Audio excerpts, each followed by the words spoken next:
31 ao 35.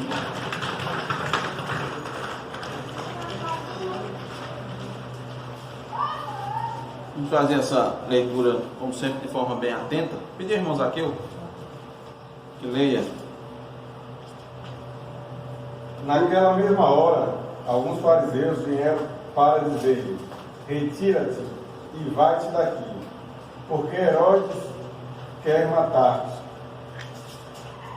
Ele, porém, lhe respondeu: ide dizer a essa raposa que hoje e amanhã expulso demônios e curo enfermos, e no terceiro dia terminarei. Importa, contudo, caminhar hoje, amanhã e depois, porque não se espera que um profeta morra fora de Jerusalém.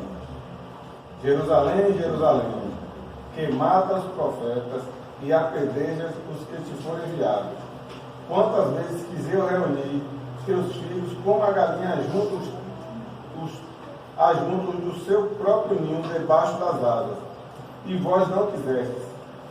Eis que a vossa casa vos ficará deserta, e em verdade vos digo que não mais me vereis até que venhas a dizer: bendito o que vem em nome do Senhor. Amém. Vamos orar mais uma vez. Ó Senhor, que a Tua graça, Senhor, esteja sobre nós nesse momento de estudo da Tua palavra. Já cantamos, ó Deus, e não crescemos o Teu nome. Estamos mais uma vez orando a Ti, ó Deus. Tua palavra foi lida e nós necessitamos dela, Senhor, explicada e aplicada às nossas vidas. Tu te dignas, ó Deus, em agir por meio do Teu Espírito.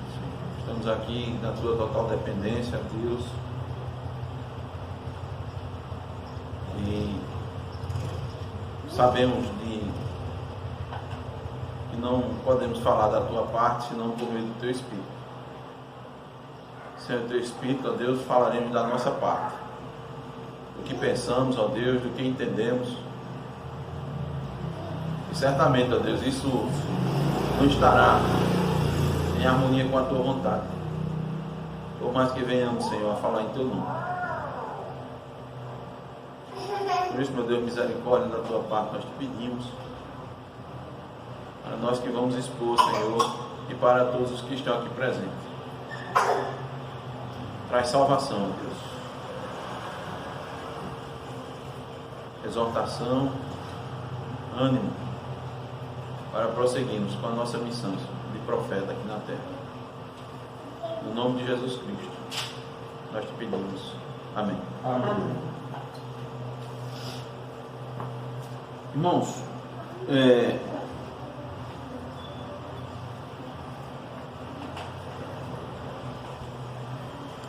nós estudando esse capítulo, nós percebemos que o tema do reino de Deus, ele está em destaque. Os irmãos já notaram que temos sempre dado essa ênfase, né? Eu queria que os irmãos atentassem aqui. Veja como dá para a gente enxergar isso com muita facilidade. Veja, por conta disso, nós entendemos que essa passagem que nós lemos do 31 ao 35, ele evidentemente também está dentro da concepção do reino de Deus. O que é o reino de Deus? A ação do reino de Deus. Como fazer parte do reino de Deus. As características estão todas aqui dentro. Quer ver? Observe. Vá para o início do capítulo 13 de Lucas. Observe que do versículo 1 ao versículo 5, aliás, do 1 ao 9, nós vemos que o reino de Deus é um reino de arrependimento. Ó, do 1 ao 5, a gente aprendeu que nós devemos nos arrepender para não perecer. E do 6 ao 9, que Deus concede oportunidades de arrependimento. Quando foi contado a parábola da figueira, que o viticultor chega lá na sua roça, né? Na sua plantação, na sua horta, e determinada figueira não tem fruto, então o agricultor ele pede mais um tempo, né? Para que ele cave, ele trate da planta para que a planta possa produzir o fruto designado. Então, o reino de Deus é um reino de arrependimento. Deus concede oportunidades de arrependimento para aqueles que fazem parte do reino, do seu reino. Deus concede. Depois, irmãos, do versículo 10 ao 17, nós vimos que o reino de Deus é um reino de manifestação de graça. Olha lá, olha comigo. O que é que nós temos do 10 ao 17? Nós temos a cura e a libertação de uma mulher. Então, o reino de Deus é um reino de graça, de manifestação de graça. Deus, no seu reino, cura, liberta e exorta. E exorta. Do versículo 18 ao 21, Cristo comparou o reino de Deus a um grão de mostarda e ao fermento, nos trazendo a lição de que o reino de Deus, ele começa de forma insignificante, de forma que não dá para notar, que é um grão de mostarda, que é uma coisa pequenininha, mas que ele cresce. Não cresce, irmão? O grão de mostarda é como o irmão Zaqueu colocou uma pólvorazinha, né? Um grão de pólvora, mas que quando a árvore cresce, Dona Vaninha, a senhora já viu a senhora lá de Olho das Flores, da plantação, já viu uma árvore, um pé de mostarda? Não, né? Já viu o grão de mostarda? Não. Ó, é pequenininho assim. Ele pode chegar até 3 metros ou mais de altura. 3 metros ou mais.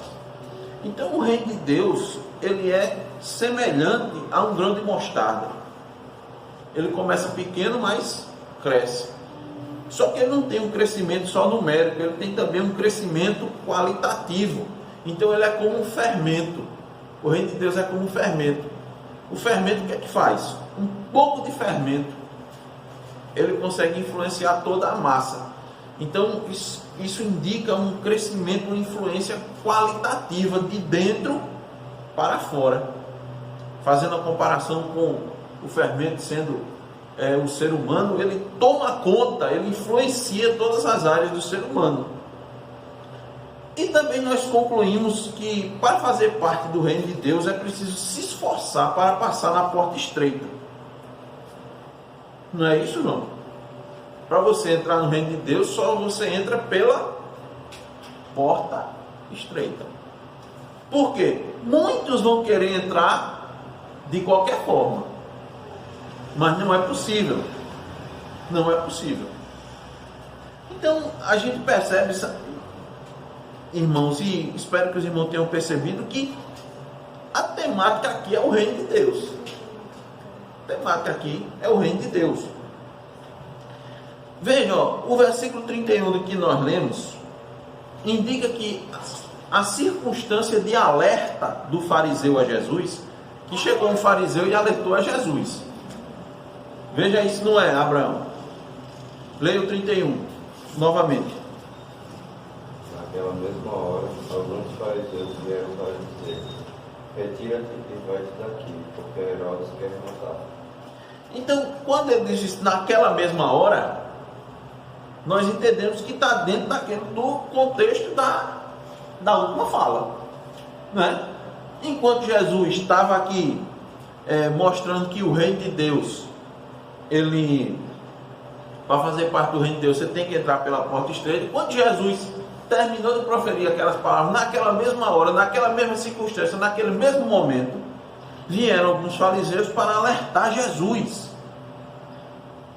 Para alertar Jesus. Agora preste atenção. Preste bem atenção. Se a temática é sempre o reino de Deus, Eu vou falar uma frase e quero que os irmãos completem. Quero que os irmãos entrem aqui no espírito do estudo. A gente viu o reino de Deus, né? O reino de Deus é um reino de arrependimento, o reino de Deus é um reino de cura e libertação, o reino de Deus é para entrar, tem que passar na porta estreita, tá certo? Então, com base no versículo 31, que diz, vou ler de novo: naquela mesma hora, alguns fariseus vieram para dizer-lhe: retira-te e vai-te daqui, porque Herodes quer matar-te. Com base nisso, nós podemos deduzir que fazer parte do reino de Deus é isso aí, mas tem um pouquinho mais para frente. Fazer parte do reino de Deus é perseguição também, mas é um pouquinho mais adiante.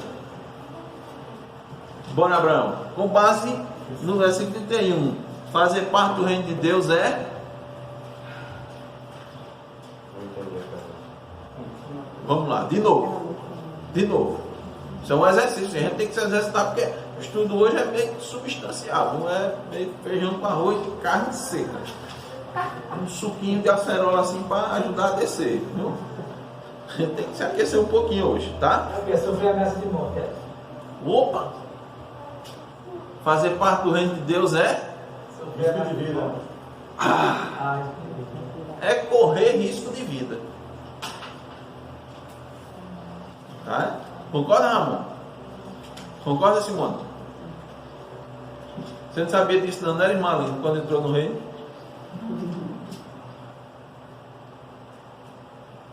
Hein, irmã Gisele? Você entrar no reino de Deus é viver correndo risco de vida. Irmãos. Eu quero mostrar isso para os irmãos. Quero provar isso para os irmãos. Nessa manhã. Esse é o meu desafio. Essa é a tese que eu vou defender nessa manhã. Tá certo? Por quê? Irmãos, eu pergunto. Aí você vai dizer, não, pastor. Peraí, o senhor está exagerando. Porque aqui os fariseus, preste bem atenção, vamos contextualizar, né?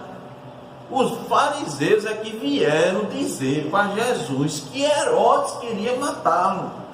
Então quem corria risco de vida era Jesus. Era só Jesus? Não, irmãos. O próprio Cristo nos diz, lá em João 15, 18: se o mundo vos odeia, sabei que primeiro do que a vós me odiou a mim. Então, se ele odeia a mim, odeia a vós. O apóstolo João, lá na sua primeira epístola, capítulo 3, versículo 13, diz: irmãos, não vos maravilheis se o mundo vos odeia. Entendeu, irmã Aline? Entendeu, Gisele? O mundo. Então, irmão, se o nosso líder corria risco de morte, ou risco de vida, tanto faz, então os seus discípulos também correm. Não, pastor, só naquela época.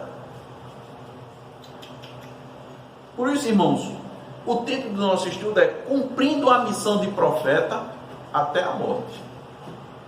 Cumprindo a missão de profeta até a morte. Vamos ver, irmãos, o que é que Deus tem para nos ensinar nessa manhã. A primeira lição que eu quero trazer para os irmãos é que o profeta tem de forma clara sua missão. E desde já quero dizer aos irmãos, todos nós somos profetas. Esqueça, irmãos, aquele conceito de que profeta é aquele que fala alguma coisa que vai acontecer no futuro. Profeta não é essa concepção na Escritura. As pessoas restringem, tanto no passado como nos dias de hoje, a missão de profeta, como se fosse simplesmente um adivinho. Ramon, qual é a principal missão do profeta? é o quê? Quando Deus, ele deu profetas, qual é a principal missão do profeta? Proclamar aquilo que Deus estava fazendo. O profeta era aquele que ouvia as coisas de Deus e falava para o povo. Por isso que quando o povo queria saber alguma coisa, ele falava com o profeta. Não era assim, João? Aí o que é que ele fazia? Consultava o Senhor. E aí ele dizia. Tanto é que a orientação para o profeta era, Deus dizia claramente, tudo que eu lhe disser, você vai dizer. Não aumente, nem diminua. Não tire, nem coloque. Foi assim que Jeremias disse, tudo que o Senhor me disser, eu vou dizer para vocês. O falso profeta era aquele que não falava da parte de Deus, nem dizia tudo que Deus, isso era falso. Então, o profeta é aquele que recebe a mensagem de Deus e fala para o povo. Mas é isso que as pessoas entendem de profeta nos dias de hoje, nas igrejas? Não. Profeta é aquele que vai dizer alguma coisa, que é por isso que diz, eu recebi uma profecia, recebi uma profecia, recebi uma profecia. E tem igrejas aí que funcionam 100% na base de profecia. Ou seja, exatamente, anunciar aquilo que vai acontecer.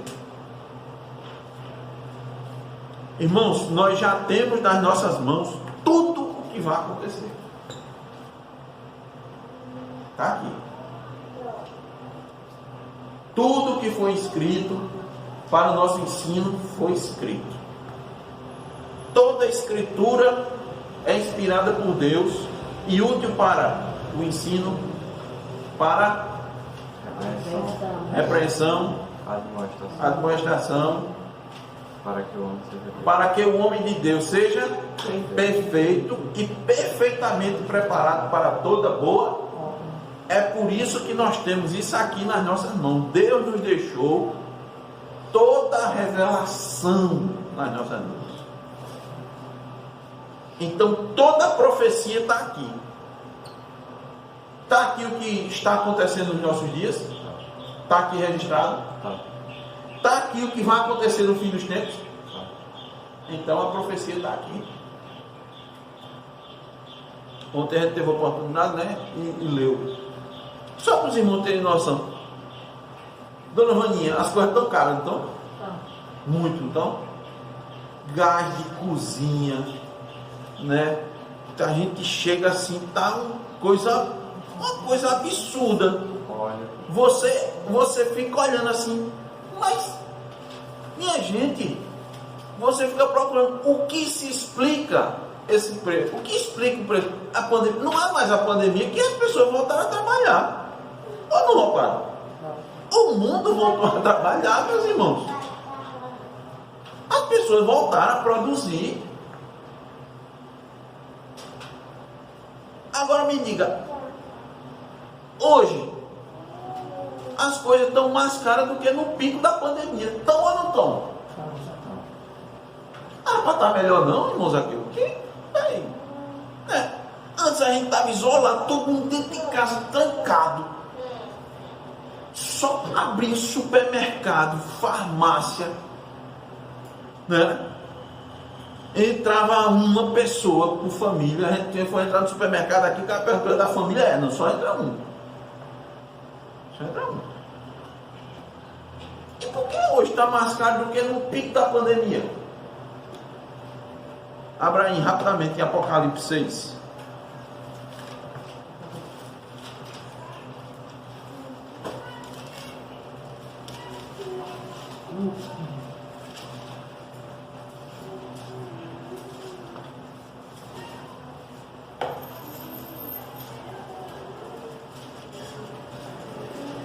Tem vários, mas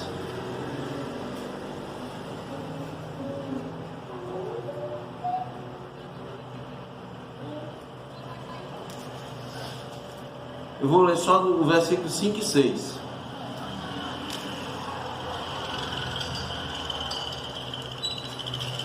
Para exemplificar essa questão dos preços. Diz assim: quando abriu o terceiro selo, ouvi o terceiro ser vivente dizendo: vem.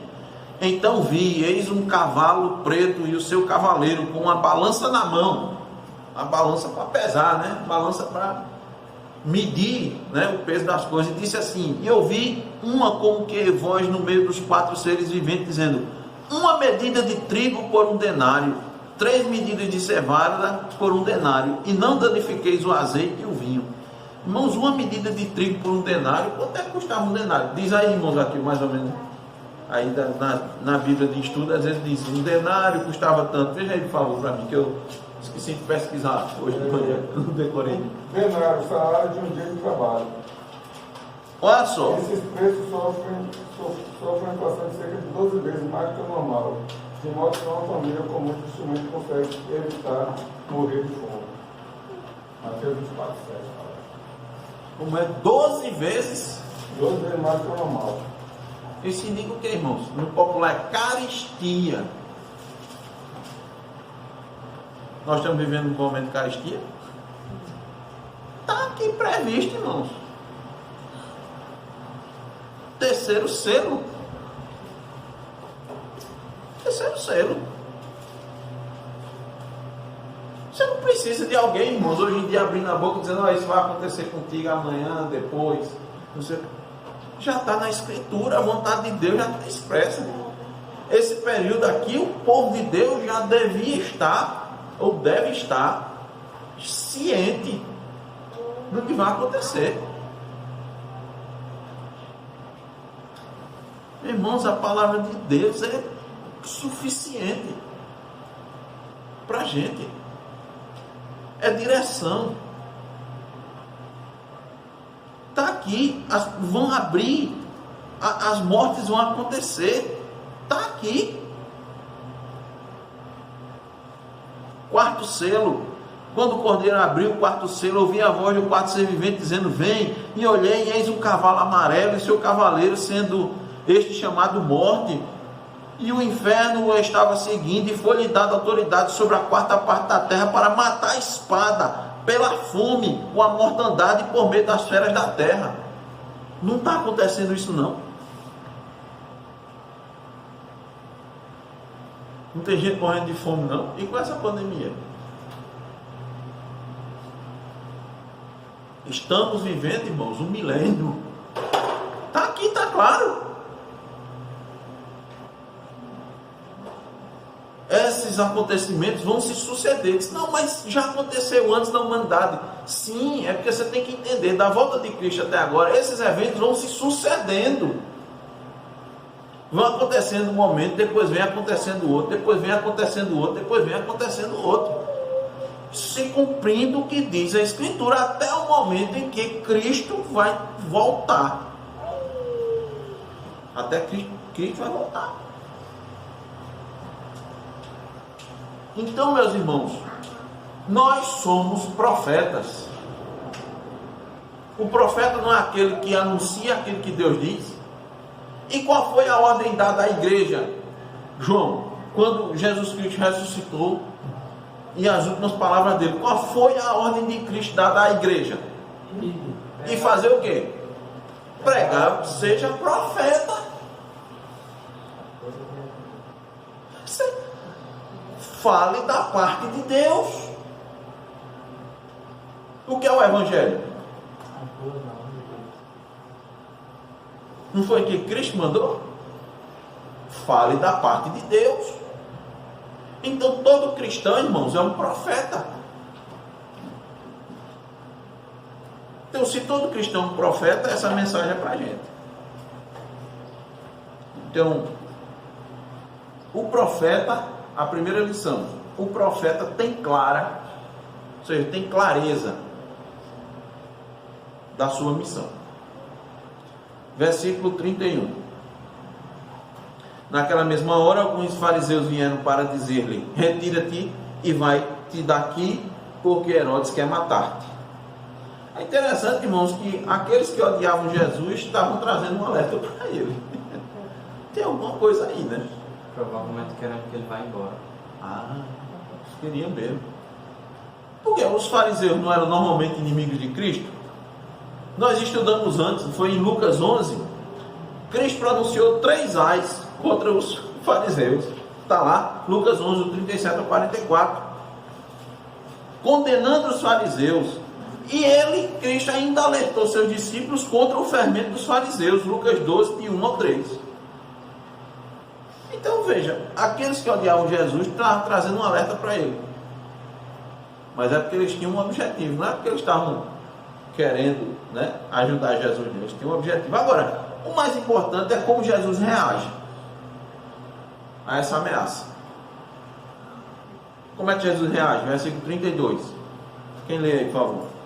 Ele, porém, lhe respondeu: ide dizer a essa raposa que hoje e amanhã expulso demônios e curo enfermos, e no terceiro dia terminarei. O que é que isso indica, meus irmãos? Que Cristo, o profeta, tem clara a sua missão. Não está aqui, irmão? Olha, está me ameaçando de morte, né? Tá. Pode ficar tranquilo. Eu tenho ciência da minha missão. E de dizer a essa raposa. A gente sabe qual é a característica da raposa, né? A raposa normalmente é ligada aqui. Essa, dona Joaninha sabe responder. Essa sabe. Hein? Raposa, qual é a característica da raposa? Uma das características da raposa, assim, bem conhecida. É o quê? Não tem lá. Ajuda aí, Aline. Traiçoeira esperta, né? Não é assim? Olha, vai espreitando daqui a pouco, ó. É ligeiro, Hein? Ligeira, esperta, ardilosa. Então é isso que Jesus está dizendo. E dizer a essa raposa que o quê? Eu tenho clara a minha missão. Resumindo, hoje e amanhã eu vou expulsar demônios, eu vou curar enfermos e eu vou cumprir minha missão. No terceiro dia eu vou terminar. É interessante aqui, irmãos, um destaque, que pessoas que têm interesses comuns, olha só, escute isso, pessoas que têm interesse comum, algum interesse comum, mesmo estando de lados opostos, podem se unir para alcançar esses interesses. Irmãos, isso aqui eram os fariseus e Herodes. Eles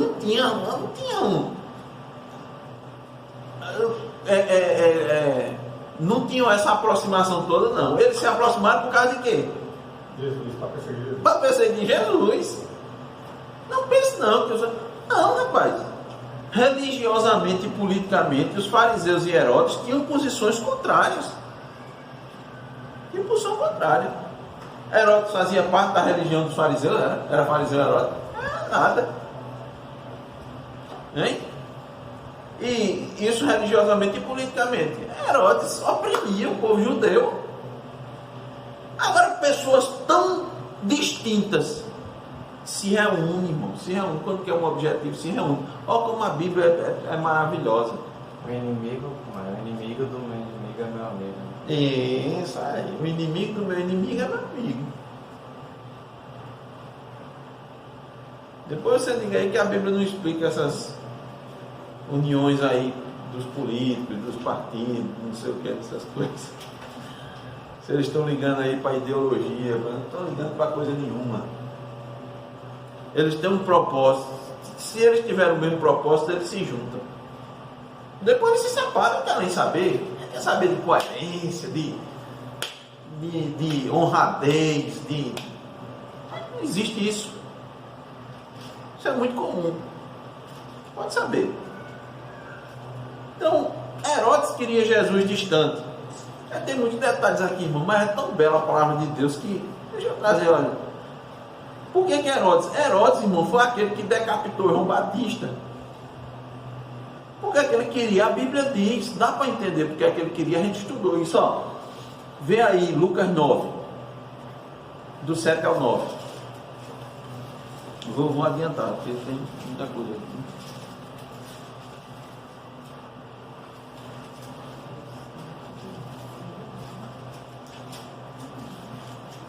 Quem encontrou, por favor, lê aí, Simone, por favor. Lucas 9, do 7 ao 9. Ora, o tetrarca Herodes soube de tudo o que se passava e ficou perplexo, Porque alguns diziam, João ressuscitou dentre os mortos, outros, Elias apareceu, e outros, ressurgiu um dos antigos profetas.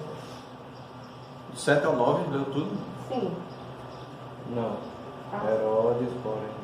Não, do O versículo 9, né? Herodes, porém, disse, eu mandei decapitar João, quem é, pois este, a respeito do qual tem ouvido dessas coisas. Ora, E sim. se esforçava por vê-lo. O que acontece? Herodes disse assim, rapaz, tem um rumor aí, tal, é melhor esse cabo estar distante, porque João me deu trabalho, né? João me deu trabalho. Se esse cabo é João ressurreto, eu quero ele distante daqui. Eu quero ele distante daqui. Quero ele longe. Então, é interessante, né? E os fariseus queriam ele aonde? Queriam ele perto de onde eles tinham poder, força, que é em Jerusalém, para pegar Jesus. Então, eles tinham um objetivo em comum. Jesus era o inimigo deles. Jesus era o inimigo deles. Então, irmãos, mas Cristo tinha muito clara a sua missão. Ele veio salvar o seu povo dos pecados deles. A missão dele era de cura e de libertação. Como a gente viu anteriormente, o reino de Deus é um reino de cura e de libertação. E Cristo sabia que aquele que confiou essa missão a ele, estaria com ele até que a missão fosse completada, até que ela fosse terminada. Então Jesus não ficou com medo daquela notícia que poderia atrapalhar seus planos. Está vendo, irmãos? O foco de Cristo é o reino de Deus, não é sua própria vida, mas é sua missão, assim como deve ser conosco. Quando temos clara a nossa missão, quando o nosso foco é o reino, as ameaças não devem nos abalar. Cristo ficou ameaçado, não. Você pode dizer a ele que eu vou cumprir minha missão. Você pode ter certeza, meu irmão, que você vai cumprir sua missão. Por mais que Cristo soubesse do seu fim, e nós não sabemos exatamente quando vai ocorrer o nosso fim, devemos nos lembrar que bem-aventurado é aquele que teme ao Senhor.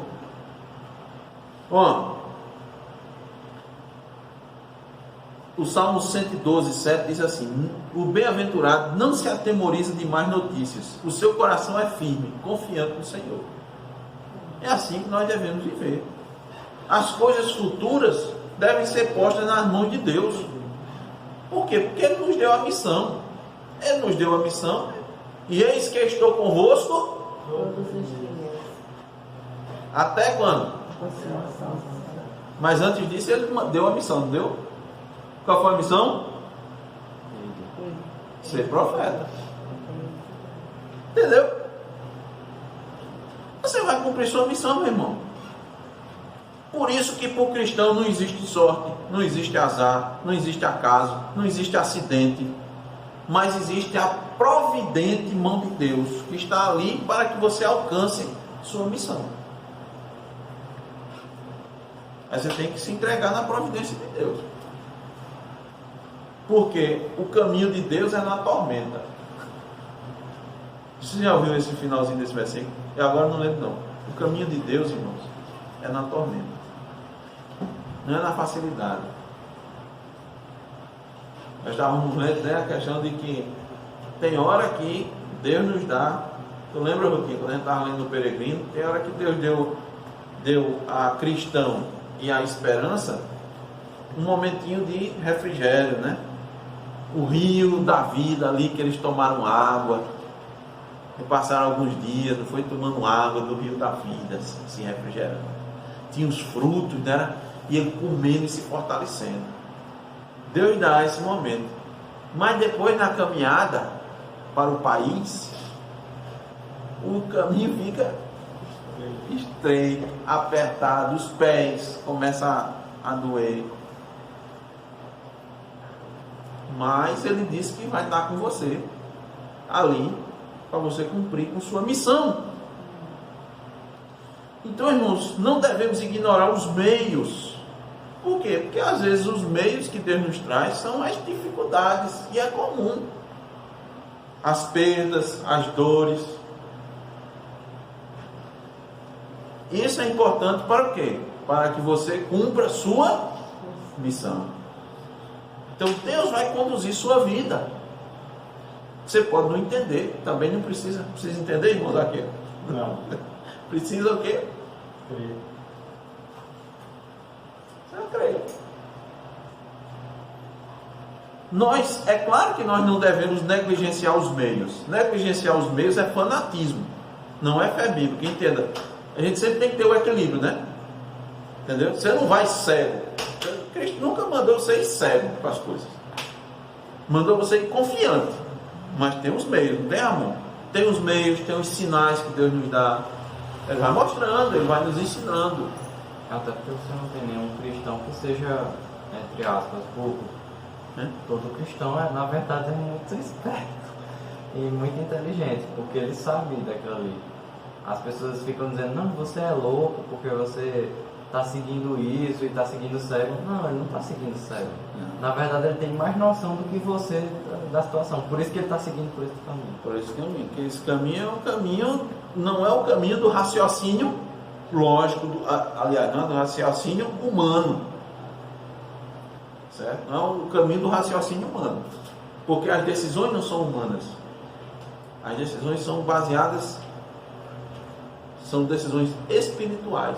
Porque o reino de Deus é que é o alvo, a missão, não é as coisas aqui da terra. Então, em primeiro lugar, o profeta tem clara a sua missão. Em segundo lugar, o profeta sabe que seu tempo de vida está determinado. Versículo 33. Ruth. Lucas 13, 33.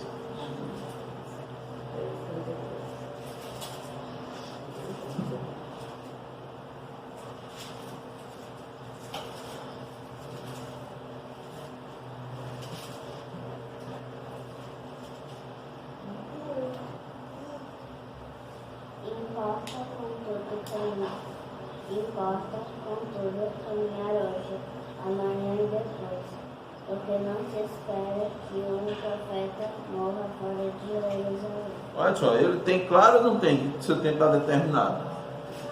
Claro, importa caminhar hoje, amanhã e depois.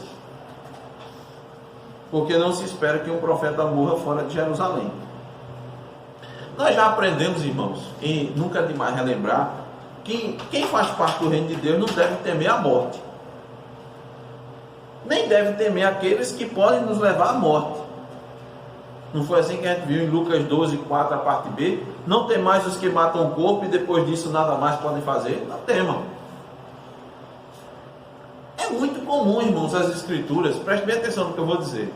É muito estranho as escrituras um cristão ter medo de morrer. É muito estranho. Ficar apreensivo pela vida é contraditório para aqueles que teoricamente já perderam suas vidas por amor de Cristo. Deixa eu lembrar de novo, Lucas 9, 24. Pois quem quiser salvar a sua vida, perdê-la. Quem perder a vida por minha causa, esse a salvará. Não é contraditório. Você entrou no reino de Deus, significa dizer que você já perdeu sua vida. Olha, dona Maninha, esse reino aqui é um reino meio estranho. Que a gente sempre diz que é paradoxal. Ou seja, parece que é contraditório, mas não é. Parece, mas não é. Porque você entra no reino de Deus para ganhar a vida. Eu sou o caminho e a verdade e a vida. Mas para entrar nesse reino e ganhar a vida, Jesus Cristo disse, você tem que perder sua vida. Oxe, explicar esse reino é meio complicado, né? Não, irmãos? Oxente, como é isso? É porque é espiritual. Nós estamos falando de coisas espirituais. Nós não estamos falando de coisa terrena. Foi por isso que Nicodemo não entendeu. Como é que pode o homem nascer de novo? Como é que eu vou ganhar a minha vida se eu for perder minha vida?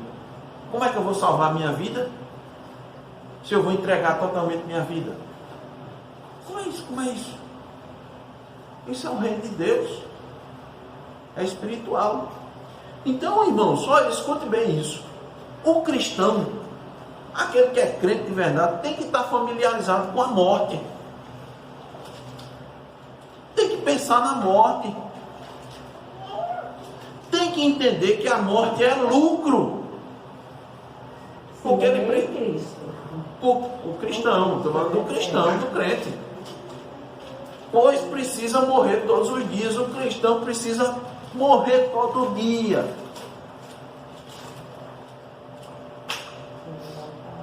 Se eu não morrer todo dia, quando chegar a hora da morte, eu não vou estar preparado para morrer, sabendo morrer. Então eu tenho que morrer todo dia. Deixa eu lembrar de novo o que o apóstolo Paulo disse lá em Romanos. Somos reputados como ovelhas todos os dias. Todos os dias. É por isso, irmãos, que os mártires cristãos enfrentavam o momento de se encontrar com o seu Criador daquele jeito. Eles estavam acostumados já a morrer todo dia. Eles não consideravam sua vida como preciosa, contanto que eles cumprissem com a sua missão. Então, irmãos, nosso dia de vida, nosso tempo de vida é tão determinado. Por isso que o apóstolo Paulo, para mim, o viver é Cristo e morrer é o quê? Lucro. Eu gostei muito você lembra do irmão Zaqueu disse, se ter filho fosse ganhar pepita, né, todo mundo Queria. não era uma pepitazinha de ouro. E morrer? Você não quer morrer não, mas é lucro, ó, tu vai lucrar. Você é doido, esse povo é doido. Esse povo não sabe o que nem não, tá vendo? A religião é o ópio do povo, deixa o cabo ópio, deixa zoado, deixa noiado. Está doido? Se a coisa mais preciosa que a pessoa tem é a vida, como é que você perder a vida é lucro? O evangelho é loucura, meus irmãos. Mas o verdadeiro evangelho é loucura. Me permita estar enfatizando isso, mas esse evangelho que a gente tem por aí não é o verdadeiro evangelho. Por isso que as pessoas vão para a igreja atrás de lucro. Eles vão atrás de lucro. Aí pode dizer para ele, você que está atrás de lucro, morra.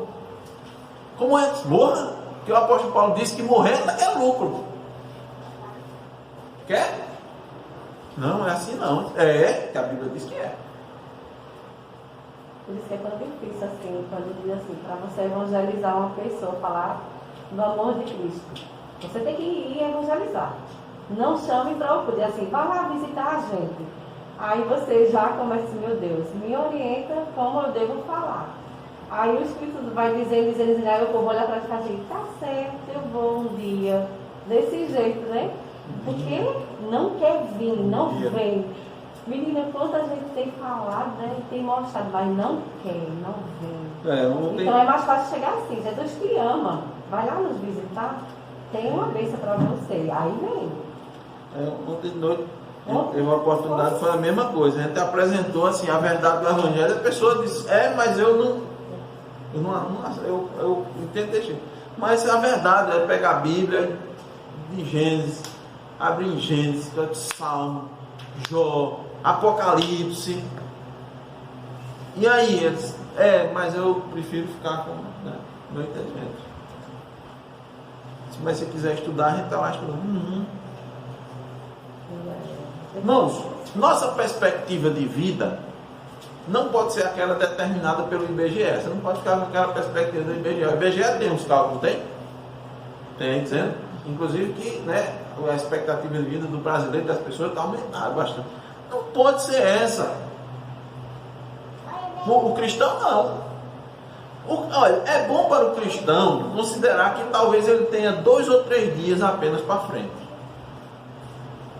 Então, ele sempre, se você soubesse que tinha 2 ou 3 dias só de vida, um bocado de coisa você fazia, não, irmã linda, vou ajeitar aqui, vou botar em ordem aqui minha casa, como Deus disse a Ezequiel, põe em ordem a tua casa que tu vai morrer. Se tivesse só 2 ou 3 dias, a gente sempre estava com a malinha pronta para morrer. Estava nos pés sempre. Entendeu? Sempre estava. Então é bom que a gente tenha com essa, não é a perspectiva do IBGE, não. É a perspectiva de no máximo 2 ou 3 dias. Agora, pode ser que daqui a pouco você não esteja mais aqui. A questão, pastor, para deixar mais entendida, não é uma perspectiva moribunda, né? Da morte. Não é. A Bíblia diz que Deus se alegra com a morte do justo e se entristece com a morte do ímpio. A ideia aí é que, normalmente, quando a gente não quer morrer, é porque a gente está querendo viver e esse mundo oferece. Né? A gente já para morrer. Eu nem viajei, nem passeei, eu estou querendo. Nem curtir minha família. Nem curtir minha família, eu quero ver meus netos, isso e aquilo. Então, quando a gente observa, as pessoas, elas não querem morrer, e aí é o perigo do cristão, porque o ímpio ele não quer morrer porque ele quer usufruir dos prazeres que o mundo dá. E quando você vai ver o cristão, quando você começa a conversar, ele vai tentar se esconder, mas no fundo, o medo dele é perder o que o mundo pode oferecer. Você pode pedir para viver mais a Deus, faça como a gente canta o salmista. Assim, Senhor, o Senhor morreu, um morto pode te louvar? Peça para viver mais tempo, para louvar e fazer a vontade de Deus. Está entendendo? Senhor, dá que eu cumpra bem minha missão. Me dá os dias para eu cumprir minha missão. É diferente, entendeu, irmãos? A perspectiva é do reino, não fica a perspectiva antropocêntrica, o homem no centro, eu no centro, minha família, meus sonhos, minha perspectiva, meus planos, minha vontade. Não, meu não, você passa a ter, não é antropocêntrico, é teocêntrico, é cristocêntrico, é o reino de Deus. A preocupação do cristão, na verdade, a preocupação com a vida do verdadeiro cristão na terra é só com os familiares e com as pessoas próximas com ele, que pode ser que não vão para o céu com ele. Então é a missão. Porque qual é a sua missão? E por isso que o Paul Washer, numa das pregações, ele falou assim: por isso que se acontecer em que uma situação em que sua vida esteja correndo risco, a sua e do seu amigo, e eles seja necessário fazer uma escolha, ou a sua vida ou do seu amigo, escolha salvar do seu amigo, que você morre, porque você já está salvo, mas pode ser que seu amigo não esteja. Então é uma questão de missão, entendeu? Aí, ó, tá vendo como bate, irmãos, a mensagem? Sua visão é a visão da missão do reino. É do reino. Então por isso que diz que tem muita coisa na cabeça da gente que tem que mudar, entendeu? Tem muita coisa que tem que mudar. Tem que vir o paradigma bíblico. É o paradigma bíblico. Né? Então veja, vamos morrer no dia e na hora determinado por Deus. Assim como não se esperava que um profeta fosse morto fora de Jerusalém. Não foi isso que escrito? Por que, irmãos? Porque era em Jerusalém, entenda bem porque Jesus Cristo disse isso, porque era em Jerusalém que o Sinédrio, ou seja, o conselho de 71 juízes judeus, se reunia para decidir sobre os assuntos de religião. O Sinédrio era o STF judeu. Só tinha mais ministros. Não? Então, irmãos, o Salmo 139 nos diz que nossos dias estão escritos no livro divino, cada um deles determinado. Por isso que o profeta sabe que seu tempo de vida está determinado. Terceiro lugar, veja, a primeira lição que a gente aprendeu, o profeta tem claro a sua missão. E segundo, o profeta sabe que seu tempo de vida está determinado. Terceiro, o profeta prega sobre o pecado, sobre a misericórdia e sobre a responsabilidade do homem. Isso tudo nós encontramos aqui no versículo 34, olha só. Jerusalém, Jerusalém, que matas os profetas e apedrejas os que te foram enviados. Quantas vezes quis eu reunir teus filhos como a galinha junta as do seu próprio ninho debaixo das asas, e vós não o quisestes. Então veja, quero mostrar para os irmãos, o profeta deve pregar sobre o pecado. Jerusalém representa aqui o pecado de toda uma nação que rejeitou aqueles que são enviados por Deus. Está certo, irmão? Jerusalém, Jerusalém, que matas os profetas. Ou seja, Jerusalém aqui representa aqueles que rejeitaram. Todos os que são enviados por Deus rejeitaram Cristo e rejeitam todos os que são discípulos de Cristo, profetas de Jesus Cristo. Veio para o que era seu e os seus não o receberam. Se não recebe Jesus, não recebe os profetas. Jesus não deu a missão para os 70? Aí disse, vá e anuncie a minha, não foi isso que ele disse, anuncie a minha vinda. Os que não receberem, bata o pó dos pés e sai da casa. Não fique na casa quem não recebe. Quem não recebe, bate os pós. Então, Jerusalém representa isso. Então, Cristo pregou sobre o pecado, contra o pecado, denunciou o pecado. Mas nós devemos fazer isso com compaixão. Preste bem atenção, com compaixão. Quando você prega contra o pecado, você deve sentir também o quão terrível é afrontar a Deus, o zombar, rejeitar e matar os que foram enviados para pregar a verdade. Quando você vai pregar, você não vai pregar com a pregação, só aquela pregação que vem do juízo da sua parte. Você prega anunciando o juízo, mas você tem que pregar com compaixão. Porque senão vai ser o seguinte, é uma mensagem de juízo sem misericórdia. E a misericórdia será sem misericórdia para quem não usou de misericórdia. Entende? Você tem que compreender isso. Tá? Você tem que entender que quando você vai pregar, você tem que entender quão triste será para aqueles que ouviram a mensagem e rejeitaram. Principalmente, irmãos, a loucura, preste bem atenção nisso, daqueles que desfrutaram de grande abundância dos meios de graça, mas com suas ações rejeitaram os meios de graça. A respeito dos judeus, os judeus foram agraciados imensamente. Novamente eu digo para os irmãos, Paulo diz, que vantagem tem o judeu? Grande. Tem vantagem? Tem. Por quê? Porque eles desfrutaram ali, rapaz, da condução de Deus, da direção de Deus. Eles têm vantagem, mas no final essa vantagem o quê? Não adianta de nada que eles rejeitaram. Então, olha, vai ser muito triste, irmãos, para aqueles que, a Bíblia diz, provaram o dom celestial. Tem gente que provou o dom celestial. Tem gente que foi participante do Espírito Santo, provou a boa palavra de Deus e os poderes do mundo vindouro, mas caíram. Sabe onde é que tem isso, irmão? A queda dos iluminados. Hebreus, capítulo 6. Esses são os joios dentro da igreja. Eles estavam dentro da igreja, provaram o dom celestial, desfrutaram, foram participantes do Espírito Santo, provaram a boa palavra, os poderes do mundo vindouro, mas não permaneceram, caíram. Não permaneceram porque não eram dos nossos. João diz isso. É 1 de João. Esses são os joios. A Bíblia diz, segundo, aqui o profeta primeiro pega o pecado com compaixão, mas prega a misericórdia. Como foi dito aqui, o Senhor não tem prazer na morte do perverso. Ezequiel 33, 11. O coração de Cristo, irmãos, é cheio de compaixão e de misericórdia. Por mais que a gente tenha essa ênfase e pregue, mas o coração de Cristo é de misericórdia. A gente tem que ter misericórdia e compaixão na pregação também. Tem que ter.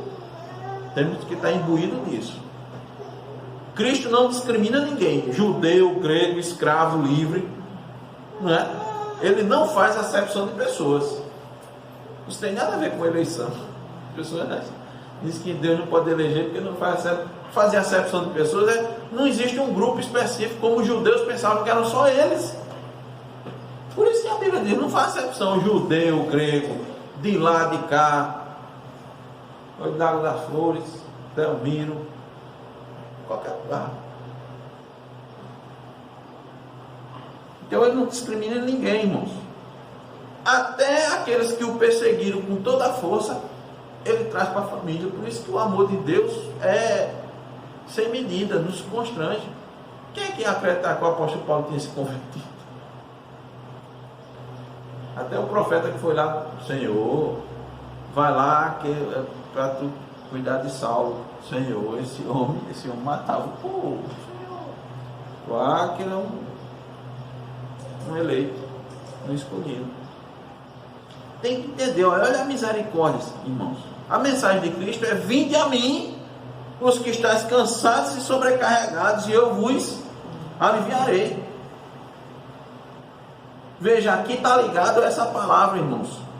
Quantas vezes eu quis reunir teus filhos como a galinha ajunta os do seu próprio ninho debaixo das asas. Isso é a misericórdia. Então o profeta prega a misericórdia. Entendeu? Mas o profeta também prega a responsabilidade do homem. Qual é a responsabilidade? E vós não o quiseste. Entendeu, João? Pregou o pecado, Jerusalém, Jerusalém, que mata os profetas.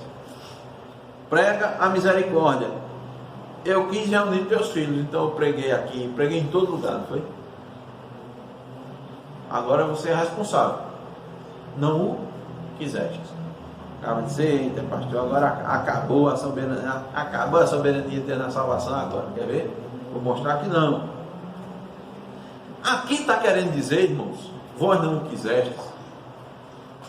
Ó, Ramon, é que a responsabilidade de quem vai para o inferno é dele mesmo.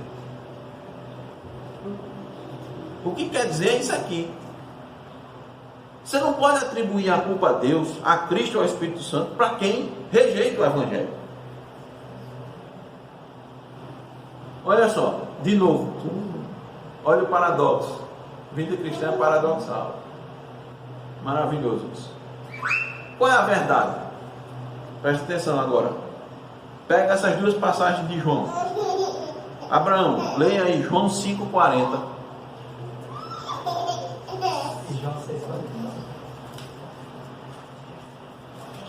João 5,40 e João 6,44. Está sabendo desse nome.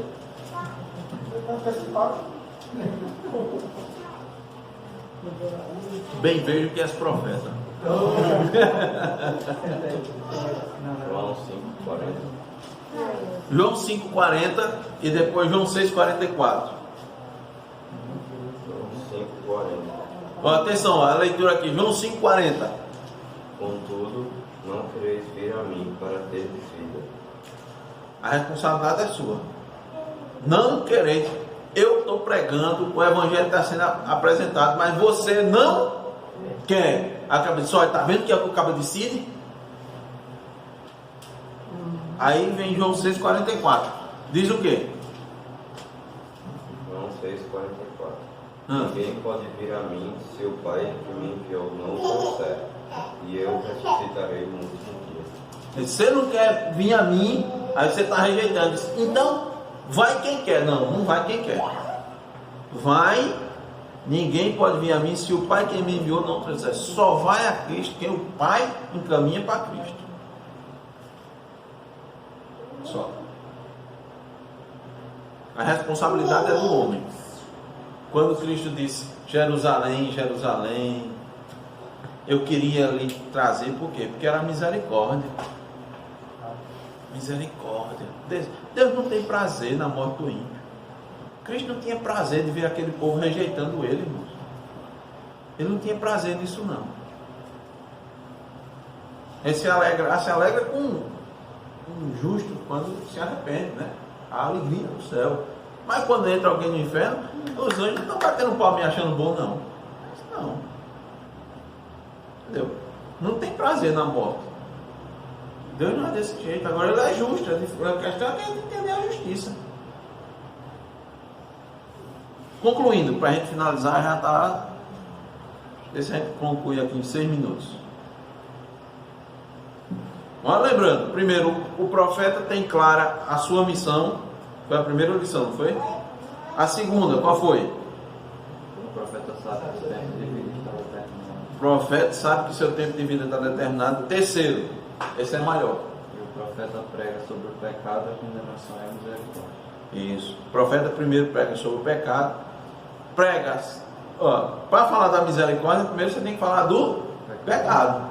Primeiro o pecado, depois a misericórdia e depois disso. Tu é responsável. Tu é responsável.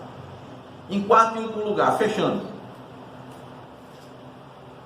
O profeta precisa anunciar o castigo do pecado. Além dele anunciar, denunciar o pecado, ele anuncia também o castigo do pecado.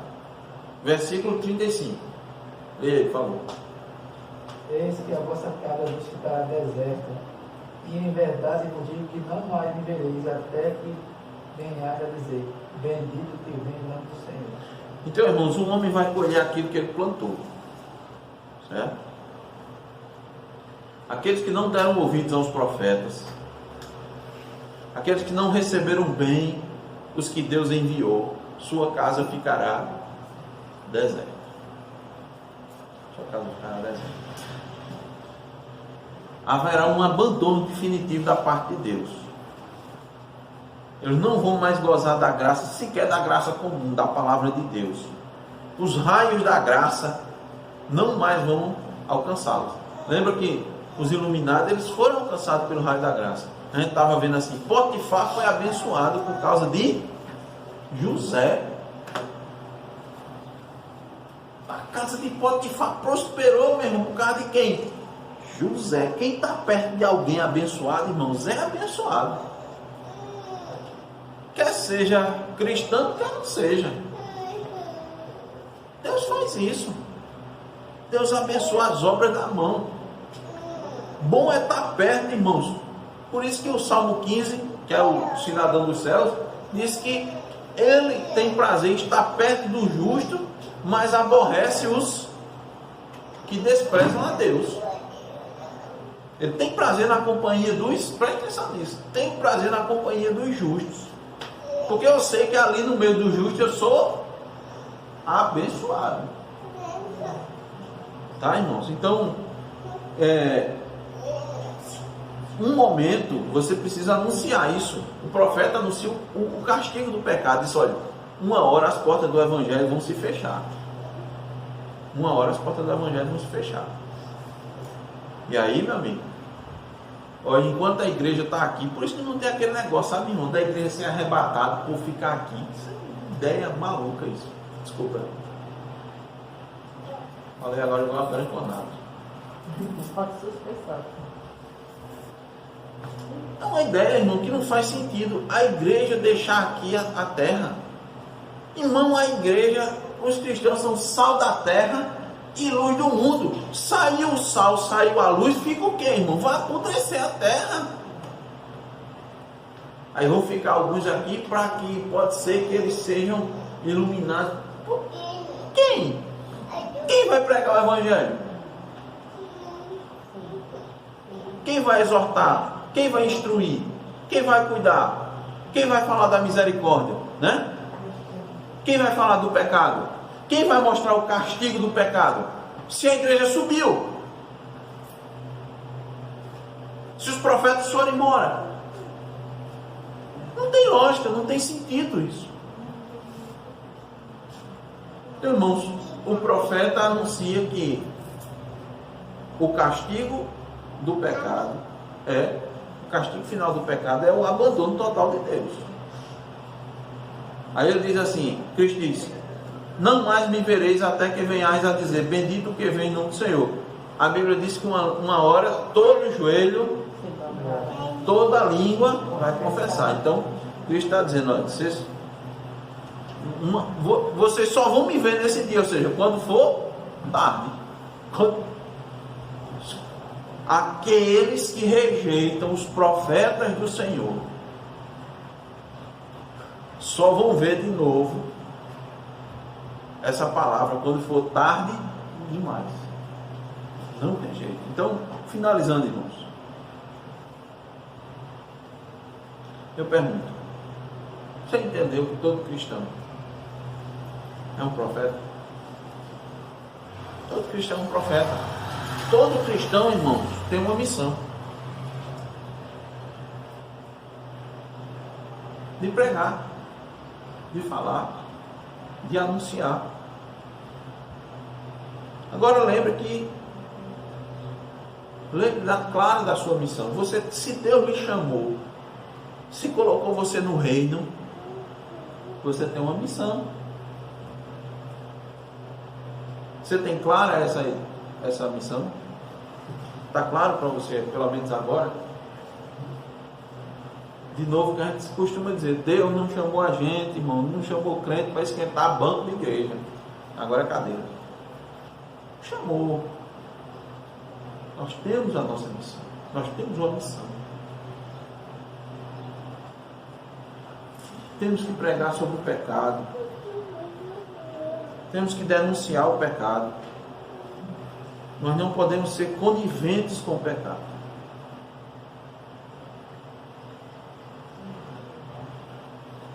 A gente não pode dar trégua ao pecado. E às vezes o que acontece? A gente é mais misericordioso do que Deus, né? E a gente tem que ter cuidado. Porque muitas vezes, olha o que acontece. Olha os extremos. A gente sempre costuma colocar, irmão, para a gente ter cuidado com os extremos, né?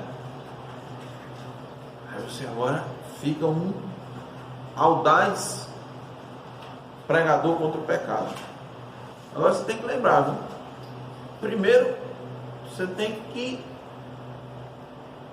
em primeiro lugar, você tem que observar logo o seu pecado. O primeiro lugar é esse. Porque a gente tem uma facilidade muito grande de denunciar o pecado dos outros, mas o nosso. Então a gente tem que lembrar disso. E tem que ter cuidado para ser muito compreensivo com o pecado de uns e ser muito severo e austero com os outros, que é o que a gente pode fazer isso conosco mesmo, né? Ser muito complacente, muito compreensivo com você mesmo. Com os outros é bem severo. Você quer fazer isso? É para aquilo? Mas com você está mais tranquilo, ou então com os outros. Tem que ter cuidado. É sempre a questão do equilíbrio. E tem que falar do pecado com compaixão. Com compaixão. Certo?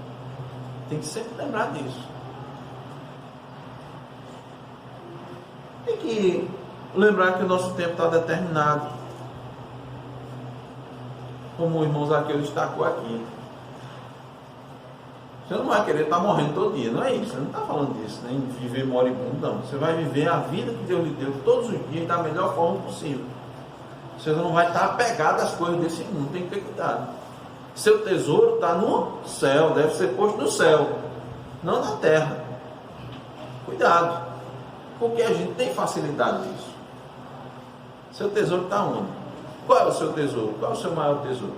Para um pouquinho e pense. Responda só para você mesmo. Qual é o seu maior tesouro? Porque onde tiver o teu tesouro, estará o teu coração. Então pensa, onde é que está seu tesouro? Qual é o seu tesouro? Onde é que está seu coração? Aí você vai encontrar seu ídolo também. Vai encontrar seu ídolo. Espero que seu tesouro seja Jesus Cristo. Seu maior tesouro seja Cristo. Então a gente não precisa temer a morte, irmãos. Não devemos temer a morte. Que Deus nos ajude então, irmãos, a cumprir nossa missão. Amém. Vamos orar.